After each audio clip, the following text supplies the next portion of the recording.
Chapter 45 Cadence Lee as Hugo Puff. Rovan pulled the asshole aside to talk, which was a good precaution to prevent me taking a bite out of him, and soon both were hurrying towards the merchants, presumably to explain the issue. I was tempted to insist on an apology, but that would have to wait. I certainly wasn't going to forget, but the incoming monsters were the more pressing issue.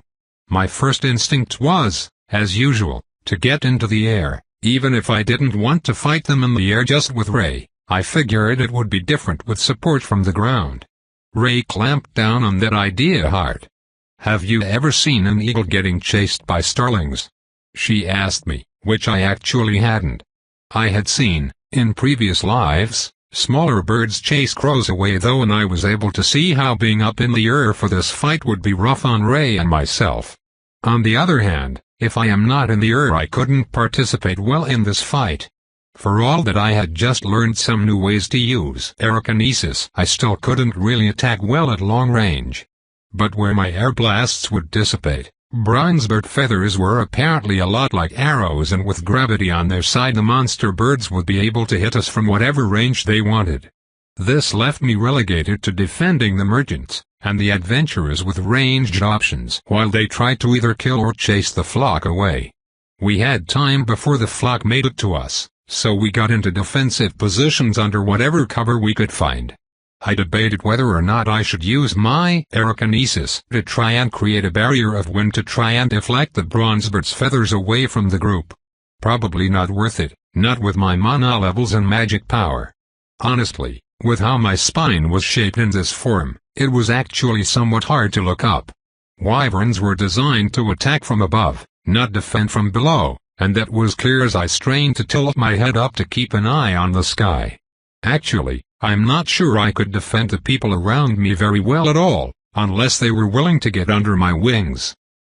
Of course, that would just have me turned into a pincushion, so I really would rather do almost anything else, if there was an option. But if there was another one, I couldn't think of it. I was frustratingly impotent in this kind of a fight. When the bronzebirds caught up, they were met with ranged attacks from Ray, Ilma, and the few other adventurers that were capable of ranged attacks, and it soon became apparent that it was pretty difficult to hit flying monsters. Feathers, as sharp as knives, came down and cut into the ground and stuck themselves into the wagons. Fortunately, it seems the bronzebirds weren't very accurate either, but with enough birds tossing enough feathers it wouldn't take many passes to hit one of us.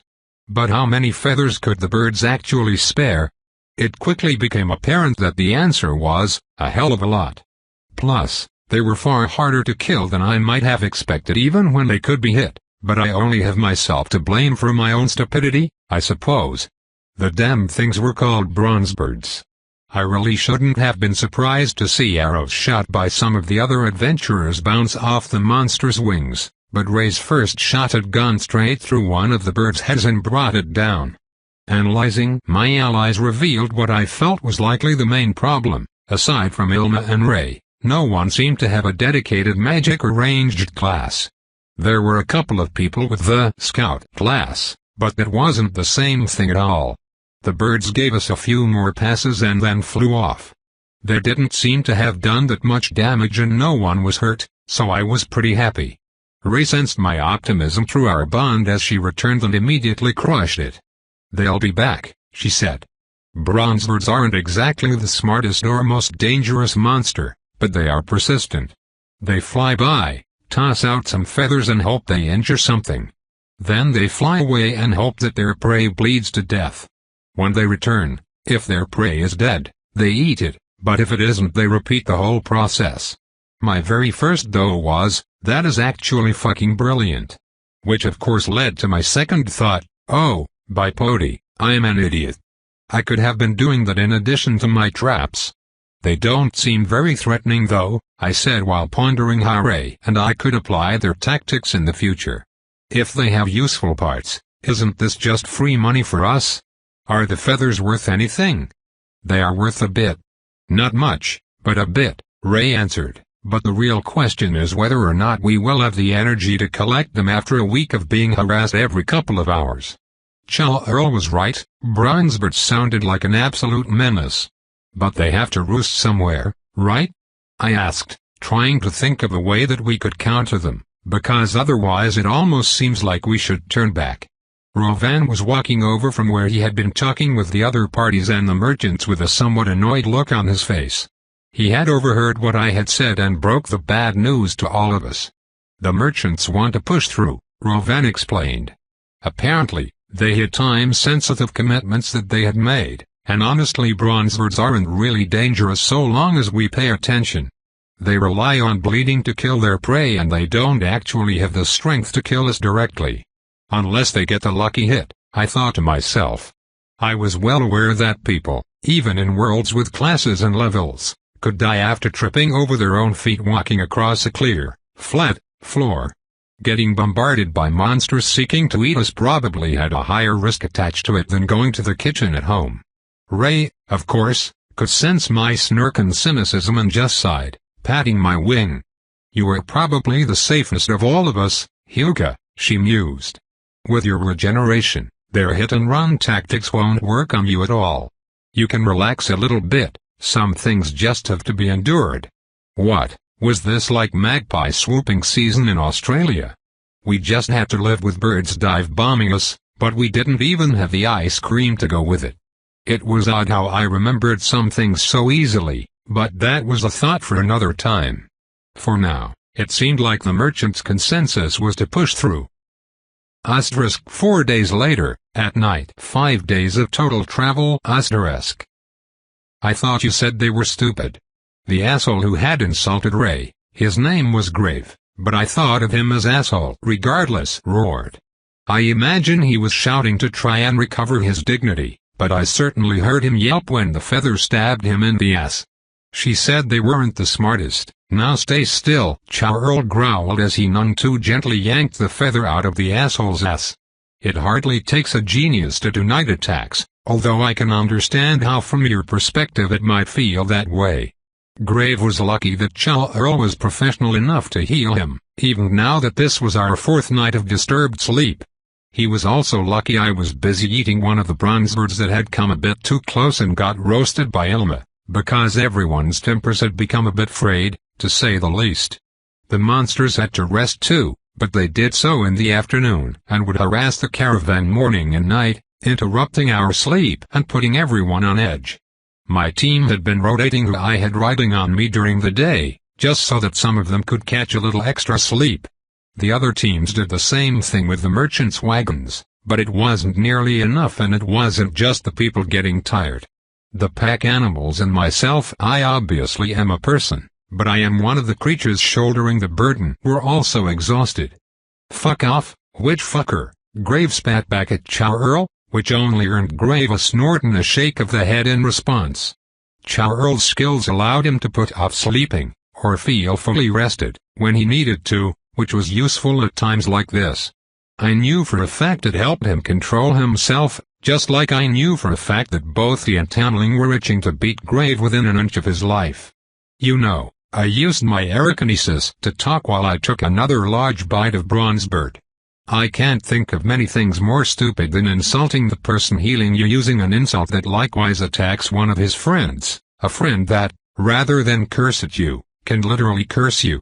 I made sure to look at him as he went to reply, interrupting his response with a bloody crunch as I bit through the monster's bones. The only thing I can think of that might be just as foolish would be using slurs to talk about the friend of an intelligent draconoid monster. Here I was under the impression that humans tried not to get themselves killed, but I suppose there was a reason you were sleeping out in the open despite knowing we would be attacked again. Grave's teammates dragged the man, who was sputtering in rage, away and I felt the warmth of Ray's amusement at my own smugness through the bond. I dismissed the man from my thoughts almost immediately, even as Rovan gave a half-hearted lecture on cooperation that I likewise zoned out for, far more interested in a discovery I had made about bronzebirds. They tasted like pork. Like very lean, salted pork.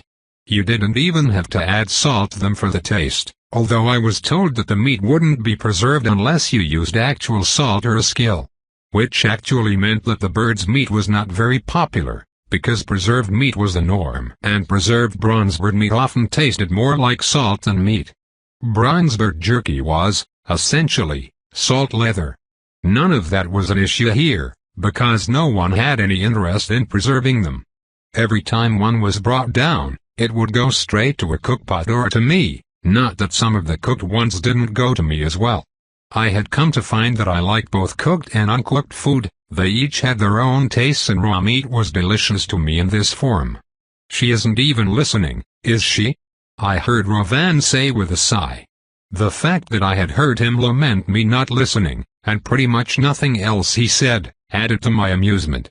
Better I be amused than exhausted and frustrated though, right? The next day, 6 days of total travel. The one benefit of the Bronzebirds was that we did not encounter any other large monsters on the road. Bronzebirds preyed upon larger animals and monsters, and so had driven them out of the nearby area.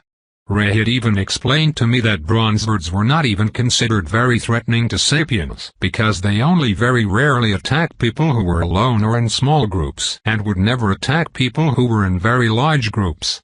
However, going back to the topic of their intelligence, what made Bronzebirds a nuisance was that they would happily attack wagons. Obviously, the cattle pulling the wagons were a target too, but Bronzebirds were particularly well known for attacking merchant routes because they seemed to think wagons were prey. I was too tired to consider the topic of monster ecology, and after this mission was complete I rather hoped that my only encounter with Bronzebirds in the future would be hunting them down. I wanted almost nothing to do with them ever again. A feeling of invigoration washed through me and I jumped a bit. I hadn't even noticed Charl putting his hand on my back until he had used his power. I had even forgotten he was riding on my back this morning. "Thanks for the help, Hyuga," he said, patting my back. "This mission would be rough without you carrying us and giving us some time to rest. We need to make sure to do something nice for you when we get done." I didn't really feel like talking, but gave a grateful chuff in acknowledgement. I hadn't known my team for very long, but it was things like this that made me really happy to be with them. To an extent, I would have taken anyone after being alone for so long, but Seeking the Horizon were genuinely good people. I still wasn't convinced Tamling was on Ray's level, but he made Ray happy and he was a nice enough guy overall. And Colin was a tad antisocial and generally serious, but that didn't mean he couldn't be fun. Ilma and Charl were a blast, sometimes literally, to be around, and Rovan was a steadying presence that kept it all together. I am not sure how I fit in, but I seemed to be doing so regardless of my worries. I was glad my instincts weren't pushing me away from everyone, and that they had accepted that I was a person. "You're welcome, Charl," I said in response to his thanks. "Although I hope you don't mind me saying that I might prefer getting a couple days' worth of sleep to anything else." "I thought you were going to ask to bite that grave fellow," Charl said with a chuckle. "Don't tempt me. No, seriously, please don't tempt me. Better to change the topic. By the way, how much further do we have to go? At our current speed? Another week at least, although we should be out of the bird's range in another few days I would think. Right, Ray?" He asks Ray, who was walking beside us, and she confirms his estimate with a tired nod. They usually aren't seen very close to a settlement. If we weren't on the very edge of civilization we probably wouldn't have encountered them so soon out of Evergold. 3 days later, 9 days of total travel. Everyone was on edge. It had been 8 hours since the last attack, and everyone was hoping and praying that it was the last one. At the same time, no one wanted to get their hopes up too much. It wasn't like there hadn't been long stretches of time between attacks before. None had been quite this long, however. By midday, however, that tension had given way to relief and everyone agreed to stop right there and rest. I didn't even bother to try and find a place to settle down and just flopped over, sending Tamling, who was riding me with Ray, for a tumble even as Ray gracefully dismounted. Not my problem, I was going to sleep. Kingdom of Gracel, 2 years ago. Rovan Cassiat Poth. The most commonly held trait for people with the officer class was the desire to be an officer. It is a statement that seems so obvious that it seems like it would go without saying, but I knew better. There is a lot of information that can be found hidden within the nuance and is often left unsaid. Which would be fine if the information was not important, but unfortunately it was. You were ordered to stand watch over the unit's water supplies. I did my best to keep my frustration out of my voice. It would not be professional or helpful. Not to take a nap in the cart with the barrels. Begging your pardon, Officer Cassidy, the old soldier spoke with a salute. No one came to relieve me from my post over the night. I apologized that I was not able to stay awake until relief was sent. I had shifted the schedule to account for the extra soldiers, mostly soldiers and infantry classed, but one man had followed the previous schedule instead of the new one, meaning that no one had come when the watch should have changed. That was an issue I had already addressed, and on the surface one might think that it was a good excuse. On the surface, that is. And it never occurred to you to ask any one of the soldiers who came for a drink to come and let me know? I knew he knew better than this. The officer class generally requires you to want to be an officer because you need to accept a promotion, accept the post, beforehand. Officers are not the most qualified individuals for their position, but rather the most qualified individuals who said yes. The old soldier in front of me knew how to do my job better than I did, but he had no interest in ever accepting a promotion and taking the officer class. They could be the best of soldiers to have under your command, the worst to have under your command, or often they would be both at the same time. The trouble I had was getting them to respect me, because when they didn't, shit like this would happen.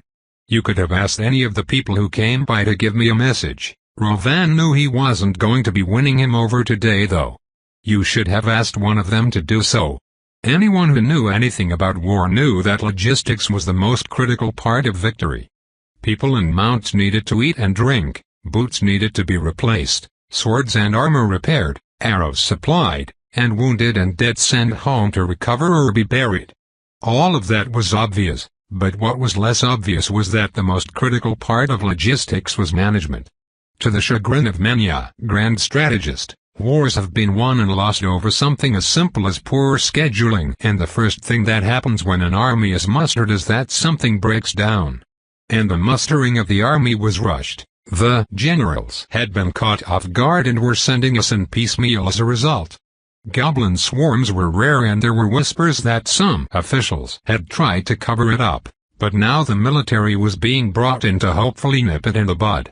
This was not the time where I could just let the soldier off the hook, and I'd let him know as much. Any other time, I nearly growled in frustration. Any other time that might have flown at least enough for me to just give you a talking to, but this isn't any other time, and so I am putting you on a punishment detail. I hope you enjoyed your nap, because you won't be getting another until we are done with this swarm. The silver lining to dressing down the old-timers?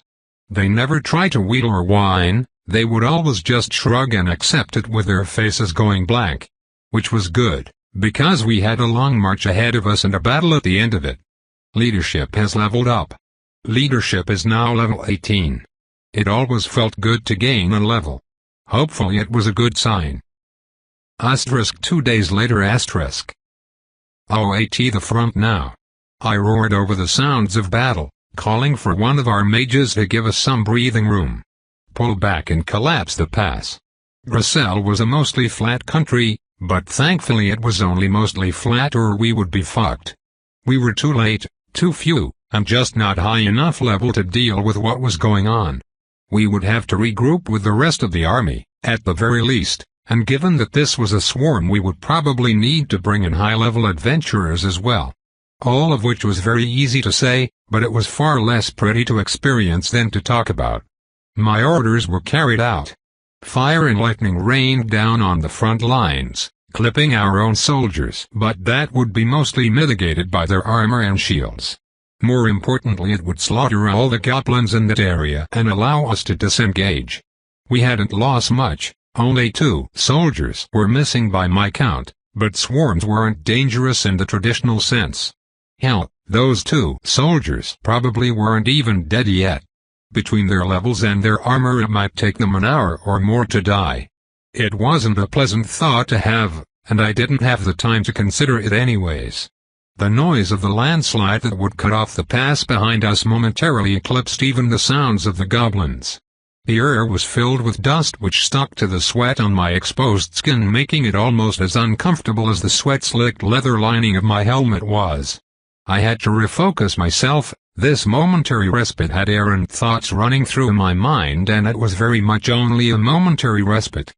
Grossel's landscape was hardly impassable, and the swarm would be through around the blockage in hours. Maybe a day if I was lucky. I deserved some good luck right now, but instead I was told that most of our supplies were on the swarm side of the blockage.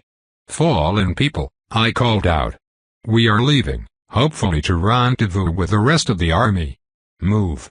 The good news was that swarms weren't particularly coordinated. The goblins weren't hunting for us or looking for us, they just expanded outward and ate whatever was available.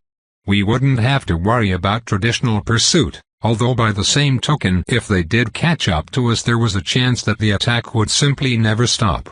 So we, in military parlance, retreated. Or perhaps we made a strategic withdrawal, otherwise known as running away. I know that is what I would call it when I reported it, but I was fairly certain that it would be edited as it was passed upstream. Maybe they would call it, escorting civilians to safety, because for some fucking reason the area had not been evacuated. Once they heard what was going on though, they flocked to us and I had to make a hard decision and keep them away. We didn't have the numbers to protect so many people without stretching ourselves thin, and even rationing supplies we would be going without sooner rather than later. I watched men, women, and children beg me for help, and I had to keep them back at the point of a spear. I hate myself and I hate this kingdom. I could only let a few families come with us in exchange for supplies. It wouldn't be long before people became desperate enough to attack us, and so I needed to watch the fleeing refugees just as warily as I watched the shadows for goblins. Although the first one to approach me, a young man, barely that, more of a kid really, actually asked me how to fight. "Sir," he asked, watching me with as much or more caution than I regarded him. "Could I ask you a question?" There were a lot of hard questions to which I had equally hard answers, but I knew what he wanted to ask. After all, anyone with a beating heart would at least ask, but I had already steeled myself against it and I would have to put that steel into my voice. "Kid, I bet I know what you are going to ask. We can't let just anyone into this camp," I said to him, wishing that I had the resources to help everyone but knowing the reality of the situation. Even just to sit. Desperation turns honest men and women into thieves and cutthroats.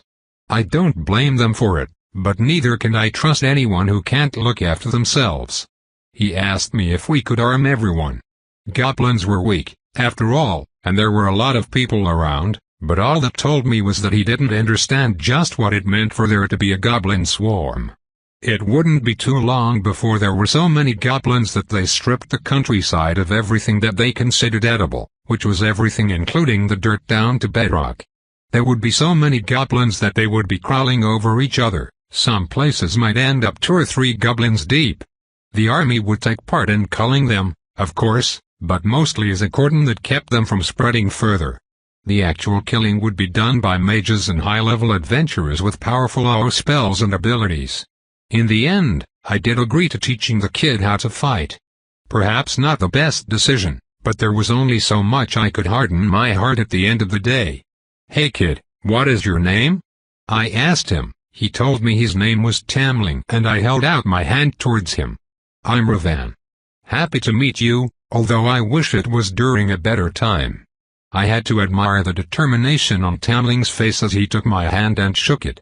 He and his sister would take shelter in the city of Pylai as my unit and I continued our fighting retreat across Grossel, eventually reuniting with the main force of the army. It didn't take long for me to hear more rumors that this swarm had gotten out of hand due to some kind of fuck-up from some lord or official. I wasn't surprised, but I was tired of it. Seeing adventurers gather, I had to wonder if maybe that lifestyle would be better. It could hardly be worse, after all. * 7 weeks later *. Words cannot adequately describe the devastation the swarm left in its wake. First, the goblins came through and ate even the dirt. Then, We came through and killed them, leaving their corpses to blanket the ground, and marched tens of thousands over it, trampling anything that was left. It was madness. The bodies would have to be burned, but without wood the pyres would have to be lit by magic. Wherever we went, we left piles of corpses billowing black, choking smoke behind us. It stained our armor, got into our water, and eventually became an omnipresent haze that covered the sky and completed the apocalyptic vision that had consumed the formerly idyllic Grisel countryside. I was relieved to see that the city of Pili had survived, when we reached it. Just seeing something had resisted being eaten by goblins raised my spirit, although it was immediately crushed when I entered. The people of Pili were gaunt, at the very best. Some were little more than skin and bones, sitting in the accumulated filth that came from 2 months of a city filled beyond bursting by refugees, unable to move or uncaring about the garbage they wallowed in. Hell, that one leaning on a spear looked more like one of the undead than alive. I recognized that spear. By the gods. Tamling, is that you? I could barely believe it. He was far from the frightened, but lively, kid I had met just a couple months ago. He seemed less fearful, but all the life had been drained from him, and the contrast between how I remembered him and the skeletal figure I saw before me. It was there I made the decision to quit the army. I didn't want to work for a country that would let this happen, and so I decided to become an adventurer. Maybe, after Tamling recovered, I would see if he wanted to join me as well. Chapter 46 * Cadence Lee as Hugo Puff *. Getting Barding was far more complicated than I thought it would be, both in good and bad ways. First, we learned that we had no idea what we were talking about, because Barding was armor, and what Ray and I were looking for was basically a saddle and harness. In fairness, neither any of Seeking the Horizon nor myself had much experience riding, and Ray's experience had been gained riding me. Of course, on reflection, light armor sounded like a really good idea, so we were going to end up getting some anyway. Which brought us to our second problem, one that was obvious in retrospect, because half the reason we had come here was that Evergold had lacked the artisans to make what I, a wyvern, needed. Somehow I had understood that, went along with the caravan all the way through the Bronzewoods all the way here, and never realized what that was, because hardly anyone rides wyverns, and as a result my needs were challenging and almost unique, or rather, I hadn't quite realized what that meant in a society of levels. Guards had to be called when the leatherworkers started a brawl over who would have the opportunity to make my equipment. While this explained why Carlin had come with us, bringing pastries and saying that he wanted to watch, it was a bewildering experience to me. I suppose, in my past lives I either had work that was demanding enough, or I had status high enough that I never had to compete for challenges on which to level myself. I had never really considered how the availability of work and the demand for goods might impact leveling, and that was without the special considerations in this life, that making equipment for me might unlock some future class evolution and push the crafter who made it to new heights. I was an intelligent flying draconic monster, so it wouldn't surprise me if I helped them unlock something. I was a fair bit different from the average horse that came through. Distracted again already, Hugo? Ray interrupted my thoughts with a joke and poke between my eyes. Everything had settled down, we had found a leatherworker to help us, and that is where our third problem came up, getting me to sit still and pay attention. What was the question again? I asked, mildly embarrassed. I was asking about how flexible you needed this to be and where, came the reply from the leatherworker, who was still busily measuring me and writing down the results. Turns out he needed a bit more than 3 numbers to make this for me, although that thought was just me getting distracted again. Places that flex and bend a lot need to be given special treatment so that they last, although nothing will last forever. On the other hand, places that don't bend much can be reinforced, and I can make it work with your armor easier. I was going to have leather armor with a small amount of thin metal plates and key areas, so much of the armor was going to be made by the same craftsman. He was a thin and wiry older man, though not any less spry for his age on account of his levels. He had brown eyes and brown hair, with just a hint of gray starting to peek through. Happily, he also happened to be unconcerned about the fact that I could talk. If anything, He was happy he had a chance to make a better product. For the most part, I don't really bend at all. I considered his question carefully, thinking about my experiences. In a lot of ways I am like a large bird. I can't bend backwards, only forwards, and while I can bend sideways it really isn't that much. I can bend my neck downwards quite a bit though. Oh, and my wings are pretty flexible at the joints. Not that it mattered much, because weight on my wings would make it much harder to fly than weight on my body would. It was unfortunate that my wings were my second most important feature to protect, after my head, which also happened to be one of my largest vulnerabilities that even complete idiots would know to take advantage of, but they couldn't be effectively armored. I could fly with some minimal leather armor on my wings, but I lost a lot of my maneuverability and speed in exchange. To the point that it just wasn't worth it for the little protection it would have granted. I also had turned down glass inserts for the eyes of my helmet. Without enchantment, they wouldn't be particularly strong, no more so than any other piece of glass, and I didn't really need them or want shattered glass in my eyes. Ray, on the other hand, was happy to get flight goggles, although they didn't call them that. I don't think they had a word for goggles, actually, which was mildly interesting. The materials were more interesting, in my opinion, because there were so many options. At first I thought there would be at least a couple of options, on account of there being quite the variety of monsters, but I had severely underestimated the count. It turned out that being a leatherworker was actually a very complicated class in this world. It turns out that there were a lot of system-related factors that went into everything.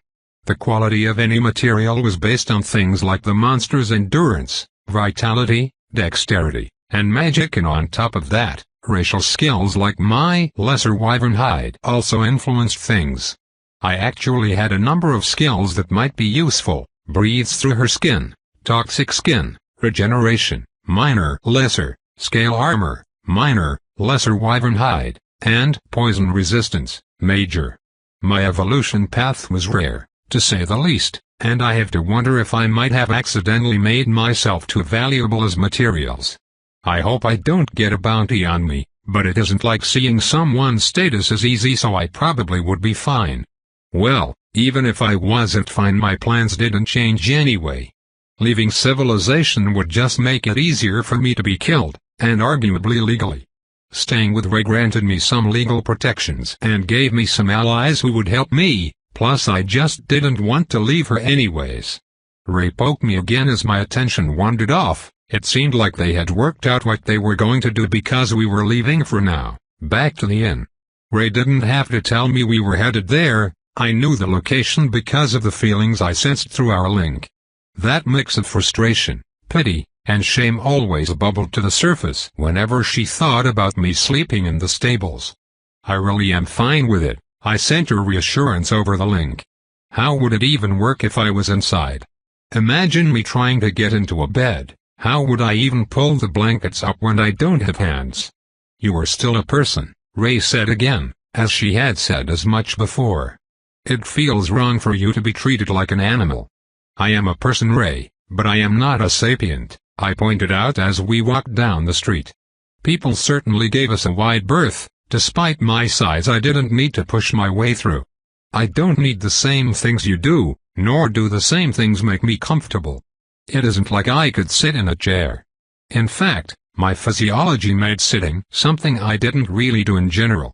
I had what I guess could be called a relaxed pose that I could slip into that might be analogous if I squinted, but I certainly wouldn't call it sitting, and there wasn't any furniture that could make it more comfortable. Enclosed space in general didn't make me very comfortable, although the mess of instincts I had made it a bit complicated. Working through all of them, I eventually came to the conclusion that I like a hidden, cozy space with enough space for me to take off and one side open that I could fly out of. The stables are where I can be most comfortable. I tried to convince Ray that I was fine. You can hardly blame people for not making things with wyverns in mind, and I am not really sure what people would even make. I had a feeling that this was going to be a repeating issue for Ray. It was nice to know that she cared and respected me enough as a person to be concerned about getting me equal treatment.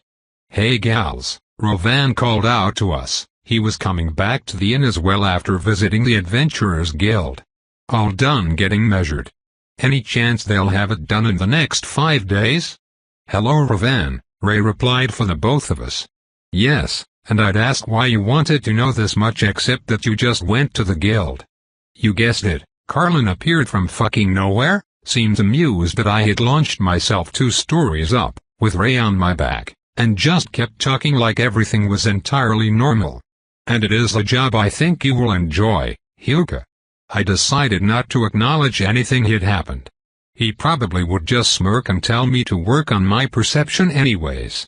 I had thought Carlin was quiet and reserved, but the more I got to know him the more I realized that was just a cover for his real personality.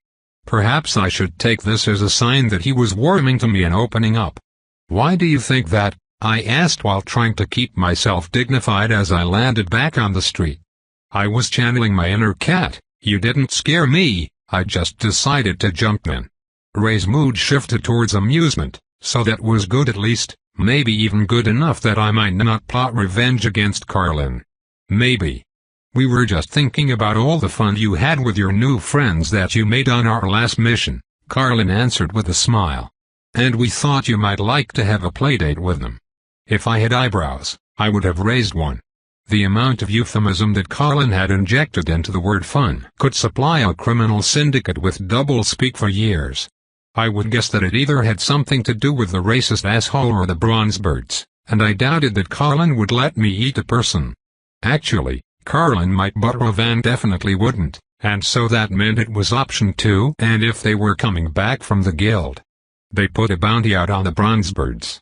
Well, they could hardly leave them alone to harass the caravans transporting their gold, Carlin confirmed my guess. We were actually approached at the guild, Ravan added.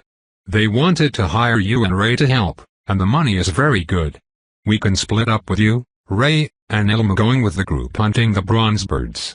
At the same time, Carlin, Tamling, Chow Earl, and myself can pick up a smaller purge mission while you 3 are gone. I really did dislike those birds. The sleep deprivation was bad enough, but Bronzebirds normally hunted larger animals and monsters. The entire reason they were such an annoyance to caravans was that they liked to hunt the draft animals pulling the wagons and that they weren't quite smart enough to tell the difference between those wagons and their normal prey. The problem was that I was also rather large and quite a few of their razor-sharp feathers were sent my way. It wasn't dangerous to me. My regeneration, lesser, made their bleed-out tactic useless, and they didn't do enough damage directly to kill me in any reasonable length of time, but having to have Ray pull those feathers out of my back was frustrating. Frustrating had turned to enraging when the lack of sleep had been put on top of it, but on the other hand, what is their plan? If I am alone in the air and I get mobbed by the whole flock of Bronzebirds, my new armor won't be enough to save me. I remembered Ray's warning from the start of that escort mission, and I had agreed with her assessment enough to stay grounded for the entire trip after we encountered those birds, despite my instincts. It wouldn't be enough even if it covered me fully, but I really don't want to find out what it feels like to have my wings shredded and fall out of the sky. We can at least hear them out. Ray laid her hand on my back, her presence helping me keep my emotions in check. I am also not very keen on falling to my death, but I am sure they have a plan. Everyone has a plan until there is a monster in their face, I liberally paraphrased Mike Tyson, idly wondering why that hit stuck with me. I am sure they have one, I just wonder if it is a good one. Well, you won't know until you hear them out, Ravan shrugged. If you opt out from hunting the Bronzebirds you can just join us like normal. Later that night. So once those groups have secured the ground area, the leader of the adventurers gathered to hunt the Bronzebirds, named Piers, gestured at the map set out on the table. The table which was set up outside so that I could join in. I imagine Ravan had let them know ahead of time, and I really did appreciate both him looking out for me and Piers taking his word on my intelligence. Our long-range fighters will take up their positions, and after that is where you two come in. Your main job is to draw the monsters into our ambush, although any scouting you would do beforehand would be welcome as well. It wasn't a particularly complicated plan and one that, to my mind, seemed like it had a very good chance of succeeding. In fact, I would go so far as to call it overkill, but I could see the logic that the city had used when they issued the request. Evergold was a gold mining town, and from an administrator's point of view, anything that risked losing even a single caravan was worth throwing a lot of money at adventurers to make go away. Ray and I both agreed it would be a relatively safe way to test out my new equipment, while at the same time being quite profitable. It would certainly help fill the gaping hole in my metaphorical wallet that had been caused by purchasing that equipment.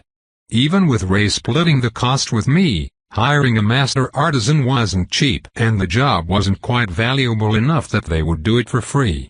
Well, I personally thought it wasn't that we had just been out-leveled in mercantilism, but whatever the case, some additional funds would be welcome. We can do that. Ray could sense my approval even without me having to say anything and agreed for us. It shouldn't be a problem at all. Neither of us have a very high taunt skill, but they can hardly ignore getting shot with an arrow. Or rather, if they do, we will kill them all and everyone can come back and get paid without having to do anything. It would be a good chance to level our taunt skill. We should probably make the best of us. I could see it being useful for this sort of thing in the future, and I doubted this would be the last time Ray and I helped to lead something into an ambush. "Sorry I am late," came an unfortunately familiar voice, one that I suspected leveled their taunt skill just by existing. I had thought the meeting was going to be inside the wait. What is that thing doing here? Funnily enough, it was close to the same thing I was thinking right now. What kind of bad luck was it that Grave would be part of this mission? I would have to grit my teeth and try to focus on the money and levels and try not to think about taking a bite out of him. The feeling is mutual, Grave. Ray's voice had gone from professional to icy. How about you focus on your job and we will focus on ours and we can stay away from each other. Trust me, I don't want to be anywhere near you and Huka likes you even less than I do. Ha! The others might miss it. But I noticed the slight wordplay there, Ray.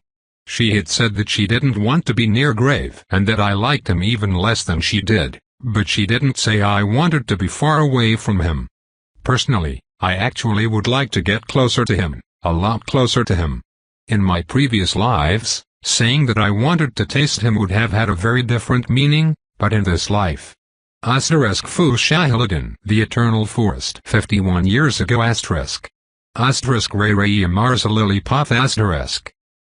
The only thing worse than the knowing looks and empty platitudes that the older elves gave me whenever I expressed my boredom was knowing that the platitudes weren't empty and that they were right. I had been taught about this well in advance, this boredom and the accompanying urge to do something, anything but spend another year practicing my skills here in the forest. A forest I felt I knew so well by now that I could navigate it blindfolded. After all, Fu Shahiladin was eternal and unchanging. Nothing happened here that wasn't part of some cycle, nothing happened that hadn't happened before and that wasn't expected to happen again on schedule. Outsiders, especially the humans who live such short lives, might believe it to change, but the passing of decades would reveal that it was all a part of some repeating cycle or another. The path I was running down now was a bitter reminder of this, one I reflected on. Morning light shone through gaps in the leaves of the giant trees, illuminating parts of ground and shifting as the wind moved the branches. The path wound around the trunks of the giant trees, taking care to avoid the worst of the roots and rocks, but only the worst of them.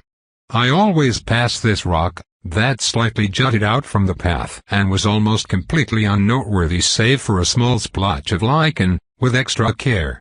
There was little special about it, and I passed it without slowing my stride, but once years ago I had tripped over it and afterwards had thought to remove it. I dug it out without effort and felt like I had accomplished something. Something minor, true, but I was young enough that it had felt important to me. 50 years ago I had only been 30. Of course, the next time I walked along the path the stone was back. First I simply tried removing the stone again, but over the course of a few weeks I ended up trying many things that all ultimately failed. I took the rock with me, hauling it back to my home only to find it gone when I woke up in the morning. Putting it in a locked chest didn't help, and neither did, with the help of a hammer, breaking the rock into pieces. Eventually, Frustration gave me courage to approach one of the rangers and ask them to get rid of it somehow. That was when the knowing and amused look started. The ranger had that expression as she gently informed me that there wasn't anything they could do. Humans called Fushahalad in the eternal forest, and they were more right than they knew. The cycles of the forest had continued for ages before, and would continue long after I entered reverie, eternally unchanging and unmoved by anything but its own cycles. However, today would be the smallest break from the tedium. Human merchants, probably Ian Gregor and his caravan, had come to visit. They would bring things in from outside the forest, although what I really looked forward to was the tales they brought with them. The older elves who traveled rarely did the same, because very little caught their interest in the first place. Which kingdom was rising or falling, or at war or facing calamity, and what kind? They had seen it all before and would see it all again, and there was little that could touch them. No one was sure if the incredible vitality that came with us elves gaining 1 point of vitality every year was the cause, or if it was just an intrinsic part of our species. But as time wore on, less in the world could touch us, and we in turn fell out of touch with the world. Eventually I too, many years in the future, would slow down until I slipped into reverie and just stopped. It always surprised humans that I was comfortable with that.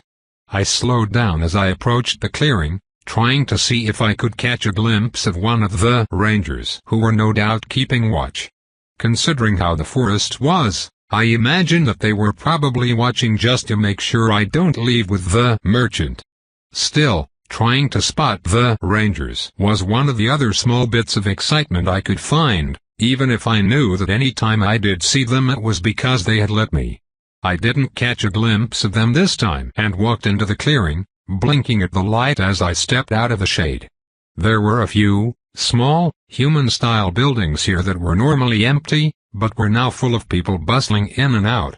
A few other elves were here as well, probably to trade, but I wasn't really interested in checking. Instead I was looking for Gregor. I called out and waved to greet the large man and walked over to help him with the table he was setting up. "It is good to see you again." "It is good to see you as well, Ray," Gregor laughed and said. "I have quite the tales for you this time, and I have someone I would like you to meet as well." He gestured to his side, drawing my attention to the boy, young man, I suppose, standing nearby. "Ah, it is that time already," I murmured my thoughts aloud, but it just caused Gregor to laugh again. "That reminds me, my father told me to say hello for him." The first human merchant I had met was Gregor's grandfather just before his retirement from traveling. He had introduced me to Gregor's father, who had introduced me to Gregor, and now he would introduce me to his son. It always required me to adjust my thinking a bit, when I was really reminded of what it meant to think on a human time scale. At only 81 years old, I imagined I thought more like the humans than I did the older elves, but I still didn't really think quite like them, or even entirely understand them. Gregor would introduce me to his son, and I would see them come back together for years, somewhere between 10 and 20, perhaps, until one day Gregor retires and it is just the son. In another decade, the son would introduce me to his son, and then he would retire in another couple of decades as well. I was a young elf, and already I had seen 2 humans learn their trade, make and execute their plans for their lives, and complete them. "You know, this isn't exactly my favorite topic," I sighed. "I can't help but envy you. You live your entire lives while I just exist and get told to work on my skills more." Which reminds me, he turned to his son to shout, "You have to work harder, kid. Your skills won't level well if you don't put effort into it. One of the most important things a merchant has to learn is hulling, because you will be doing a hell of a lot of it." Later that night. I was sitting by the fire, mildly amused at how much humans seemed to enjoy telling stories around it, and happily listening to those stories. A lot of it was just news, hearing about how the world outside the forest had changed since his last visit. That was good, but the best was when news and tales mixed. Whenever possible I liked to hear the how and the why as much, if not more, than the what. "I have got a good one for you too." Gregor took a pull from his drink before continuing. "Some high level came back with news about land over the sea to the south. Dunno why they were flying over the ocean, but they didn't get to stay. Monsters chased them out, but some others put together an expedition and went over by boat. Turns out there is a whole another continent. Really? I started to excitedly ask questions. What is it like? You said there were monsters? Strong ones? Terribly strong. As far as anyone can tell, the land to the south hasn't ever been purged. That got a bit of a gasp from me as I sat back. Purging monsters was. Well, it wasn't something you could just stop doing. If experience wasn't removed from the ecosystem, the strength of monsters could become dangerous. Strong monsters either got stronger or died to another monster and made them stronger, and there was nothing stopping them from reaching the higher levels of power. And monsters rarely have the kind of restraint a sapient would. If they went on a rampage, the damage would be cataclysmic. The expeditionary group was almost overwhelmed. He paused for dramatic effect. Until one of your elders showed up. An elder had woken up? There must have been something truly dangerous. To the point I am not even sure I would want to know. The elder elves don't move from reverie for much. I tried to tamp down the surprising frustration that had bubbled up as well, wondering why none of the older elves had told me about this and why I had to learn about it from a human merchant. Of course, what followed was the elder vaporizing the monsters and then wandering off without saying anything. It is because after a while, I tried to explain how the older elves think to Gregor's son. Nothing matters except what matters. Gregor started laughing and his son made a face at me, and I could only sigh. It isn't like I think like that too much, yet, so I can only explain the behavior as others had explained it to me and give a few examples of how I thought. You see it even in me. I thought back to earlier today when I came to visit. Every day is. It is just another day, another week, another month. These things don't matter to me. I watched your grandfather grow up, and your father, and I will watch you grow up, but I won't grow with you. Each day matters to you, but they mean so much less to me. It is only the things that stand out that draw my attention.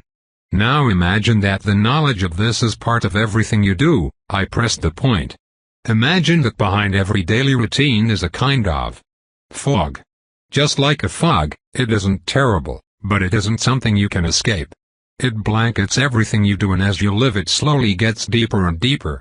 Anything new, anything different, is like a ray of sunlight piercing through a fog bank. That sounds horrible, Ryan, Gregor's son, muttered, his eyes getting a faraway look as if he was visualizing it. Gods, both Gregor and I give a bit of a chuckle and I say, it doesn't really work like that. I don't mind it like you might think I do. You have to stop thinking like a human and think like a merchant, Gregor lectures. Elves have a lot of time, a lot of days, so each day isn't worth much. If you want to sell to elves, you have to think about what they don't have, what would be valuable to them. It was an easy question for Ryan to answer, much like it was for Gregor when he was in Ryan's place decades ago. After all, they had helped to stock the wagons, and so they knew what they were selling here in the forest. Novelty. Exactly, his father confirmed, and Ryan smiled, but Gregor's next statement caused him to glance at me nervously. Elves crave novelty, and it becomes harder and harder for them to get as they get older, which makes it even more valuable to them. They will pay far more than what something is worth if it is interesting enough. Should we be? Ryan was clearly hesitating to ask, so I just decided to answer the unspoken question. It is worth it to us, obviously, I shrugged. I might look human, but I am not. Elves, with eternity, seek an escape from routine. Dwarves, who have time and fortitude, take on long projects and seek things to aid them in those projects. Dragons are happy to sleep years away, needing little in content in their superiority. Humans, with such short lives, give themselves objectives to complete, constantly racing against time.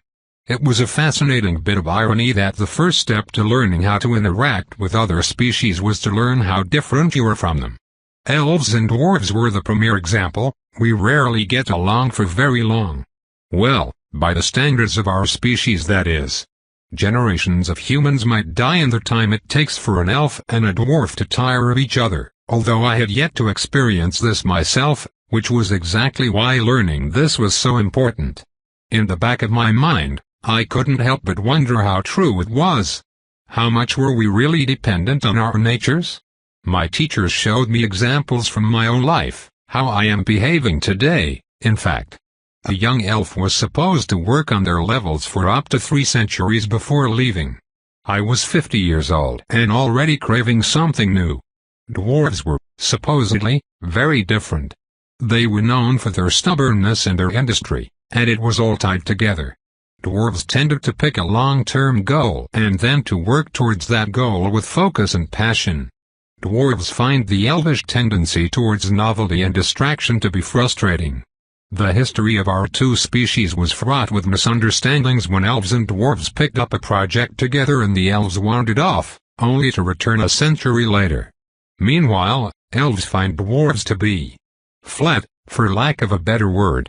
There is often little to them, except their goal. Although I am unsure how much I believe that, and my teachers didn't really expect me to, they said I would experience it eventually. Dwarves received much the same lessons as elves did and found it just as inconceivable that elves had so much time and power, but did nothing with it. Humans were so much more numerous than either the dwarves or we are, and they weren't provided these kinds of lessons. They had to learn from experience and from word of mouth, and I was told some of them never did. It supposedly wasn't much of an issue because most humans would never speak, possibly never even see, another race in their entire lives. Now adventurers are flooding down there, Gregor continued his story, catching my attention again. It is total chaos, and anyone who is strong enough is trying to get a piece. Artisans too, the amount of materials coming out from the south. It is going to shake things up. The kingdom of Gracel is sending their own expedition down, and now other countries are scrambling to catch up. As dangerous as it sounded, I wished I could go myself. It sounded like a unique experience. Of course, instead time passed, Gregor left, and I returned to my same routine. *Fu Shahilidan, the Eternal Forest Outskirts 24 years ago*. It wasn't often that a ranger would show up to teach me for a time. Well, maybe they always did and I just never saw them. One could never really tell with them. The important thing was that I was always excited to see them. Being a ranger was one of my dreams. The slight amused look on the ranger's face meant that he probably knew this. Older elves always knew everything. They could practically, or possibly literally, read minds. Only a priest of Aleth could do better, maybe. It depended on how old the elf was. My teacher hadn't bothered to give me his name, which was one of the smaller indicators that he was very old indeed, perhaps getting close to reverie. Older elves tended to lose interest in pleasantries towards that time. Or he could just enjoy being a bit of a mysterious ass. That was always a possibility as well. Hells, it could be he was both a mysterious ass and extremely old. I wouldn't even care. Rangers were one of the most exciting classes available, and one with real responsibility, for an elf. The core element of our combat is range, my teacher lectured as I strained to hold my bow drawn. As a sapient race, we alone are blessed with eternal life, but our numbers are the least, even less than apex monsters like dragons. I was the youngest elf in existence right now. The next youngest was nearly 300 years older than me. There were even more half-elves than pure-blooded ones, far more. I refocused my thoughts back onto my target and my teacher, even as my arms started to tremble. I really hoped to impress him so that he would come back. One of the most successful ways of killing an elf is to catch them or trap them. He lost his amused look as he said this. Aside from the elders and despite our vitality, suffocation or immolation will eventually kill us, and our other stats all come from classes. For most of your life, humans a fraction of your age will equal to, or stronger than, you, and monsters are worse. I now had to consciously stop my breath from hitching as sweat beaded on my forehead, focusing only on the target and my teacher. So you must not get caught, and this makes range your ally, and we elves have a talent for archery. He said, and then watched me silently for a minute longer before giving me the signal to fire. I heard the thunk of my arrow hitting wood, but I did not see it because I was already moving. I sprinted through the forest, vaulting over the occasional rocks and jumping a small creek. Through it all, my teacher was beside me and his voice was just as clear and calm as when he was standing still. Stealth, ambush, sprinting, and jumping are your allies in this. I found the next target, released another arrow and kept moving. I saw the small rock cliff ahead of me and gritted my teeth as I started to climb, my arms shaking in protest. Climbing, both to find advantage and for general mobility, is a necessity. He was already at the top of the cliff, having simply vanished from the base and appeared at the top as if he had teleported. Remember, few creatures look up and try to stay aware of what is above them. Often, height and altitude are all the advantages you will need. I reached the top, spotted the target, and let fly. Again, I heard the thunk of contact but did not see it. I didn't know where the next target was. My teacher had purposely created a trail for me to follow, if I could find the signs. Gathering information on your target is equally important. It does you no good to move if you move into a trap, and the first step is tracking them. When the trail split in two directions, I stopped. The ranger gave me no hints, and I grew anxious as I examined both trails and could not figure out which one was real. This wasn't quite a test, but I had a suspicion that the ranger had set all of this up for a reason and I did not want to disappoint. Unfortunately, my tracking skill was not high enough. I felt like I was running out of time, and I took a guess, left. There is skill and there is skill, my teacher spoke again. There is more to it than numbers. Knowledge and wisdom can bridge gaps where your levels fail. I worried that I had failed, but in a clearing ahead I saw the next target. Sometimes, however, luck is just as good. I could almost hear the smile in his voice as relief flooded me. Now on to the final stretch, at least I didn't have to run for this part. Trap making is an often overlooked skill, he said, just as calm and put together as when we started. However, most of a ranger's job is managing the experience within an ecosystem. Trap making can lift much of the burden involved in such a task. I had already learned a few tricks about this, like using a vine as a tripwire. It wasn't easy to do right, but done correctly even a person looking for traps would ignore it with their eyes skipping over just another plant in the forest. I wasn't a huge fan of traps, but it was part of being a ranger and the rest of what rangers did made up for it. He looked over my work before giving a nod. "So you want to be a ranger?" he said. Not a question, but a statement. "I do," I replied as I straightened up, turning to look my teacher in the eyes. "Why?" "Partly because I want to be one of the protectors of our people." I saw him raise an eyebrow.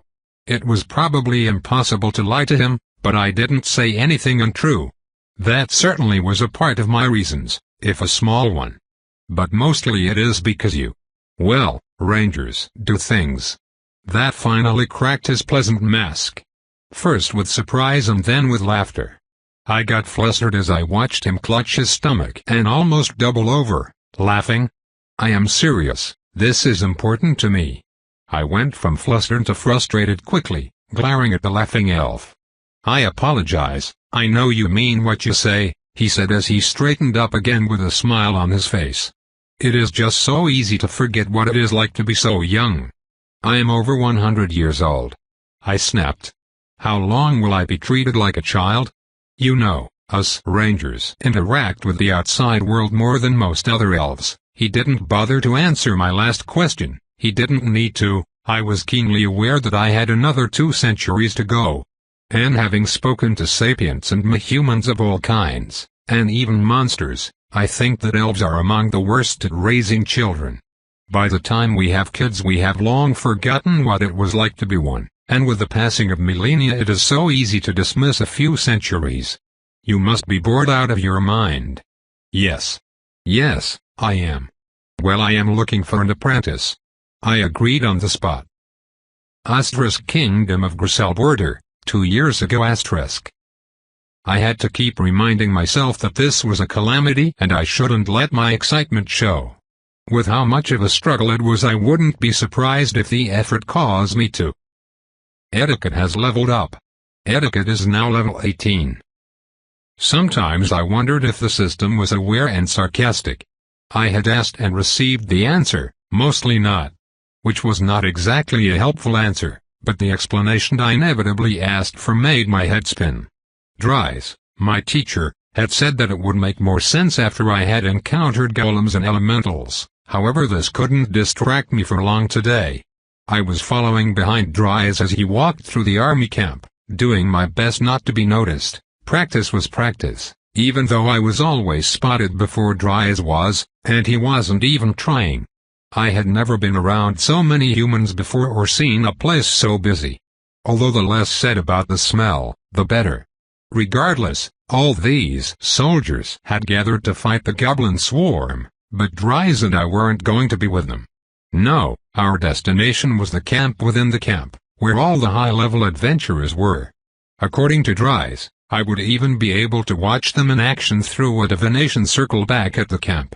I wouldn't be able to see anything like this again until I was strong enough to survive nearby, or if another disaster like this happens again. I'd rather that didn't happen. Dries, you little bastard. The voice knocked me over, and I wasn't the only one. All around people stumbled, and more than a few shouted back at the voice to shut up. Dries replied with dry calm. I see you are just as loud as ever. Only around you, a giant human man, wearing plate and leather armor and a helmet from under which an untamed beard burst out of. What up? You still owe me 10 silver. You lost that bet and you know it, Dries laughed as I stood up and brushed myself off, looking up, and up and up. Fuck, he was tall. Do you even care about 10 silver anyways? How bad with money are you? The change in my teacher was a bit shocking. To the point I almost missed being introduced. This oaf here is Dries gestured. Whatever else you do, don't listen to him. You don't even have any money, so stay away from his gambling. This is my apprentice. I have been an instructor and advisor for the Adventurers Guild for 2 decades. Is older than you know. 2 decades, and I know for the fact my etiquette is higher than yours, which would only matter if you used it. And I am way more famous and well-known. What kind of ranger would I be if people knew I was there? Meanwhile, people can't forget you even if they wanted to. And you still won't even let me finish a sentence. Dre shouted at the end, causing me to cover my ears. I had no idea what his level was, but it must have been high. Just being around him was difficult. Dre isn't hating people in the best way what being friends is all about. Dries gave a grin, and after a second of glaring they both started laughing and working back towards the central camp. I, in utter confusion, followed. So, and apprentice, huh? Dre gave me a look. Never could have imagined you doing that. She isn't your daughter, is she? Nah, she just wanted to be a ranger and I thought it would be interesting. Dries shrugged. It hasn't been that long yet. She started right before you somehow tricked people into becoming an advisor. I will never get used to how old you elves are, Dre grumbled. They have me running orientations on the topic, and half the time I wonder how the hell I am supposed to explain something I know they won't understand until they see it. I am, technically, an adult, you know. Annoyance giving me the courage to interject, only to get Dre laughing as well. Well, at least something between us is the same. Wouldn't be a kid if they weren't claiming they were mature, Dre chuckled. Tell you what, I'm going to call you kid until you are strong enough that shouting across a bar won't knock you on your ass. Fair. I didn't respond. At 129 years old, I had lived long enough to dig myself any deeper into a hole here. Not when Dries found this too funny to intervene in. For the next few days, I mostly stayed around Dries and Dre. While I wanted to explore and meet the people around me, I was too intimidated. And it wasn't just in my head. The overlapping effects and magics and sheer, raw stats created a kind of pressure. It wasn't impossible to walk around, but it just didn't feel comfortable. Thankfully, staying quiet turned out to be the right choice, because I was allowed to be in the room where the scrying divination was performed. Not every high-level individual was combat-focused, and having an archmage focused in divination allowed information to be relayed directly to the generals overseeing the battle. They had dug out and filled a fairly large pool of water for viewing, and it was through it that I first saw what a goblin swarm was like. There were so many that they had to crawl over each other. So many that they were several layers deep. So many that they had eaten everything in Grissel and left nothing but more goblins. So many that despite the massive level differences, the soldiers were already taking casualties. And then, suddenly, a hole opened up as a wave passed through an uncountable number of goblins and they were torn apart. Dre strolled forward, pulled his axe from his harness, and then I learned why he had been given the epithet, the Massacre. It was not pretty, no, it was actually horrifying. The friendly, almost jolly, if boisterous, man would swing his axe and waves would ripple out from him like someone had thrown a pebble in a pond. Anything caught in one of those waves was butchered. Rended limb from limb, torn apart, dismembered. It was carnage on a scale I had read about, heard about, but never truly appreciated. I had to leave, it was more than I wanted to see. Outside, I saw a bunch of the younger adventurers getting on wagons and went over to ask what they were doing as a way to get my mind off the images I saw. "We are leaving," one of them replied. "We have the wrong classes to fight in an army, so we were just here for the setup. Now we need to head back and try to keep monster populations under control while all the important people are here fighting." It was then that a crazy, wild idea came to me. "I suppose I am in the same boat," I said. "Mind if I join you?" They just shrugged, and so I did. Dries wouldn't be able to retrieve me for weeks, who knows what I could see in the meantime. Dries Drisselrden Gemma. I immediately noticed the mark I had left on Ray moving and snorted, the brat was trying to sneak off. Well, it was about time. I had expected her to be plotting something like this, but she had never taken the bait before. A little real-world experience would do wonders for her, and it would certainly improve her personality. I ran over the goblins, who failed to notice me even as I stepped on them. The difference in our levels was just too great. Really, it wasn't that they failed to notice me so much as they never could have noticed me. Nor, for that matter, could Ray when I landed on the wagon next to her. So she was going with the adventurers. Well, so long as she didn't imitate Dre, everything would be fine, so I left her to it and went back to scouting for survivors. Chapter 47 Cadence Lee as Hugo Puff. The first stage of the plan went off without too many surprises. The area that had been chosen for the ambush had a lot of ground cover so that the archers would be able to hide from the bronzebirds and spring the trap, but that had also meant that clearing the area was going to be annoying, or so I thought. Sure, Ray and I weren't able to provide much support from above during this step, but there is something to be said for overkill. With so many adventurers in the area, it was more tedious busy work than a dangerous struggle, especially because there was a high number of ranger-like classes. Lots of hunters and scouts.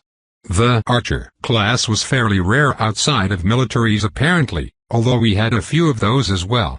The point was that it sucked to be a toad around here, not that they wasted arrows on the smaller ones. Young boreal toads only took a good kick to kill. Something wrong, Hugo?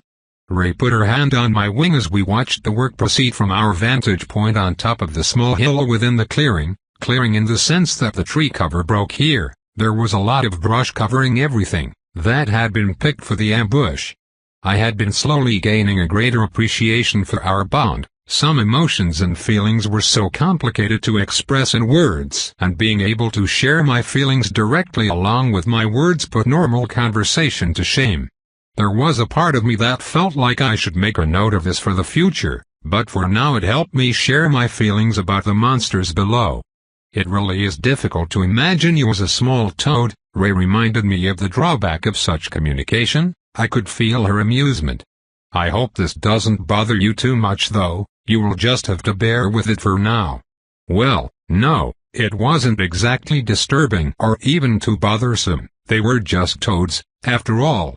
I had killed a fair portion of my own siblings myself, but it was an oddly uncomfortable feeling to see something I had been kicked into a tree. Admittedly, I would never have been foolish enough to launch an attack on an adventurer's boot, But on the other claw, if a monster is struggling to just fight your boot, I feel like killing it might be a bit of an overreaction. Little monsters become big ones if you leave them alone. Ray gave me a pat when she said that, as if to say that I was the case in point. Fair enough, I suppose. That single point of experience per day doesn't feel like much, but overall I suppose it is a really important issue for everyone in this world. I guess that there is a part of me that realizes that any of them could be like me. I spoke slowly, working out my thoughts as I talked. A monster might not ever be a sapient, but they can become sapient. Really, the wording here is kind of frustrating. It reminded me a lot of my very first life. The way that creatures were categorized was very speciest. The local language wasn't anything strange compared to the others I had learned before, but it did have its quirks. Particularly how the words sapient, and sentient tended to blend together, as well as how that contrasted with the wording for human and monster. I had a sneaking suspicion that human was a slightly subtle dig at both humans and no, I had to focus. Thankfully, Ray was understanding of how my thoughts wandered. I feel like there is something more to all of this, and that if I could just keep my thoughts together for a few goddamn minutes I would be able to see it. I didn't so much say that as let my feelings through the bond. Really, combining speech with the bond made for such excellent communication, and for fuck's sake, I am doing it again. It is easy to forget how young you are, Ray remarked as she started to pet the back of my neck. Look, over there. I followed her directions to see one of the adventurers stomping through the undergrowth. Grave. I hope the toads do manage to eat his boots. Wait, if I ate him would I eat his clothing too?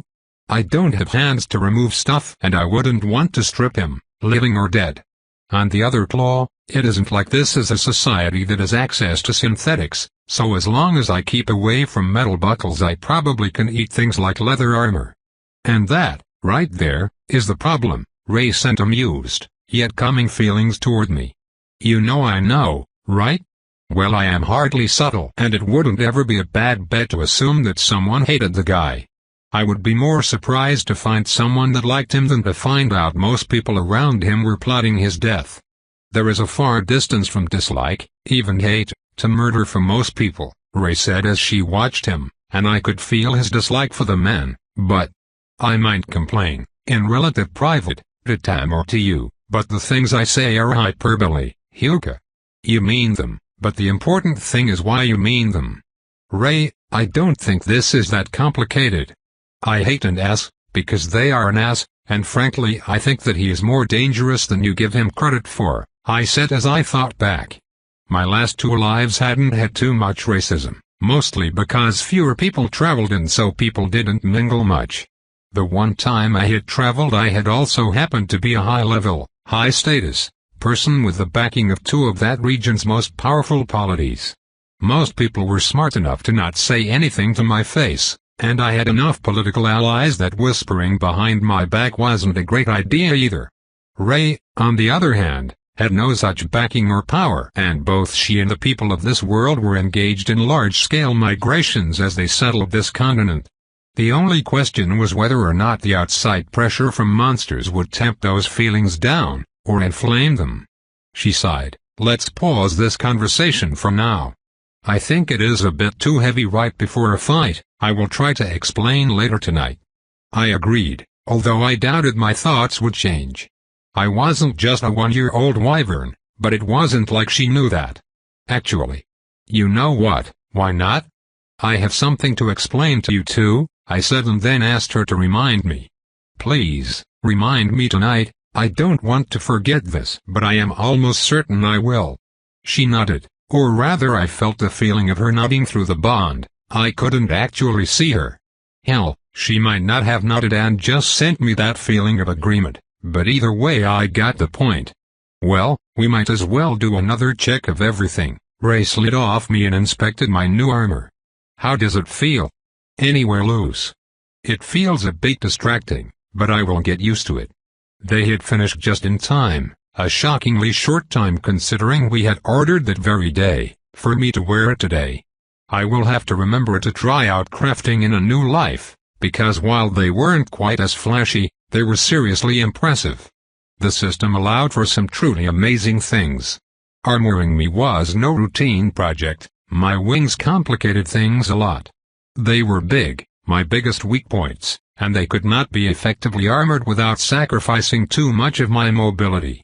The way I fought on the ground meant that often my face was the closest thing to my opponent, and I had to be able to open my mouth to bite, meaning that my head and neck were often exposed. And where a human or elf might just put on a gorget and keep their neck safe, my neck was long and importantly, had to remain flexible. In the air, on the other hand, most of my fighting would be done with my claws. They would also initiate a lot of ground fights when I would dive down onto my target. They also had to remain flexible so I could walk. What the old leatherworker, and, presumably, some armorsmith somewhere, came up with was less a single armor, if that is even the correct wording for it, and instead I had several armor pieces, held together into me by buckles and clasps. It came in 4 main pieces and then a lot of little fiddly bits that covered my legs and some other places. Of the larger pieces, the first was my helmet, although it was almost more like a mask. Hardened leather covered my face, with some metal around my eyes and a plate covering the top of my head. It was fit to my face, so it really did feel like I was wearing a domino mask or something similar. The lower part of my jaw was left uncovered so I could open my mouth fully. The next of the big pieces was my neck, which continued the use of metal plating and hardened leather on the top, set up in large overlapping layers so that I could still bend my neck to the sides and down. The underside of my neck, unfortunately, didn't get as much protection. It was mostly soft leather with some hardened leather pieces in a few key areas. The old craftsman recommended that, in the future, I replace the leather on the underside with chainmail, but that was out of my budget for now. My body armor was integrated into my new saddle for Ray, and I was very excited about it. I was already fairly acrobatic in the air and my skill levels weren't even that high yet, but even with help from the system physics wasn't kind to my passenger. If I did a barrel roll, or even banked too far, Ray had to really fight to remain on me. It hampered her ability to fight and there was always the possibility that something would happen and she would fall. The leatherworker had some clever solutions to that problem and a few others I hadn't even thought about, and it happened to keep the weight down as well. First, my chest was just a piece of heavy, studded, leather. That wasn't the interesting part though. The interesting part was what was on my back, lots of straps. A good portion of those were to help keep Ray in place when I flew, but the others were part of my new saddlebags, including a spare quiver. The thought was, I was going to be carrying things anyway, and it would allow Ray to bring extra equipment into fights, and if I did get it, the bags, and whatever was in them, would function as my armor.